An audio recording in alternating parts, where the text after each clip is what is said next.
अधिक मास विशेष ऑफर्स फक्त कैलास अडगावकर ज्वेलर्समध्ये. 15 मे ते 15 जून दरम्यान चांदीच्या मजुरीवर 50% सूट आणि सोन्याच्या मजुरीवर 30% सूट. आजच भेट द्या कैलास अडगावकर ज्वेलर्स, दत्त मंदिर बस स्टॉप, नाशिक रोड. मी अंध आहे तर ही माझी चूक आहे का? मला शिकण्याचा अधिकारच नाहीये का? हा हृदय पिळवटून टाकणारा सवाल करत एका गरीब आणि अंध विद्यार्थ्याने शाळेच्या आवारातच ठिय्या मांडला आहे. सिडको परिसरातील एका नामांकित शाळेत इयत्ता 6वीच्या प्रवेशासाठी हा धक्कादायक प्रकार घडला आहे. केवळ अंध असल्याच्या कारणावरून शालेय व्यवस्थापनाने या विद्यार्थ्याला प्रवेश देण्यास टाळाटाळ केल्याने शिक्षण व्यवस्थेवर तीव्र संताप व्यक्त होतो आहे. मोरवाडी भागात राहणारा हा विद्यार्थी आपल्या आईसोबत प्रवेशासाठी शाळेत गेला होता. मात्र शाळा प्रशासनाने विविध तांत्रिक कारणे पुढे करत त्याला प्रवेश नाकारला.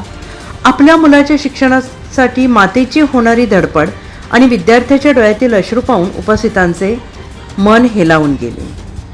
पाचवीपर्यंत त्या आर्यन शिंपी नावाचा मुलगा आहे. त्याने 5वीपर्यंत अंधशाळेमध्ये शिक्षण घेतलं.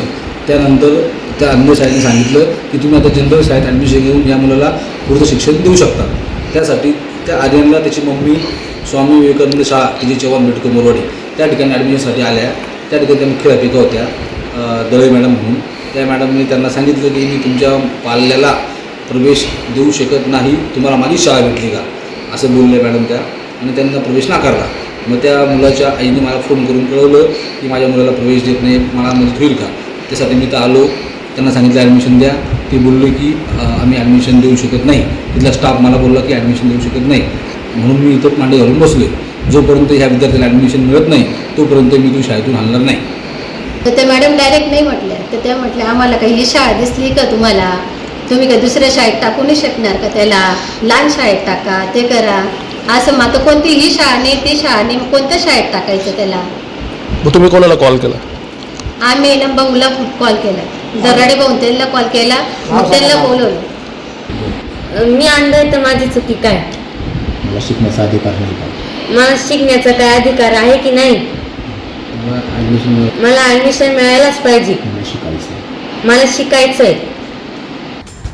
आंदोलनाचा पवित्रा पाहता शाळा प्रशासनाची धावपळ उडाली.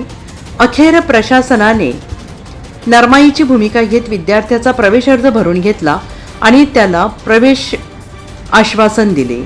या यशस्वी मध्यस्थीमुळे अंध विद्यार्थ्याला अखेर न्याय मिळाला आहे. NCN न्यूजसाठी सचिन दिवटे, नवीन नाशिक.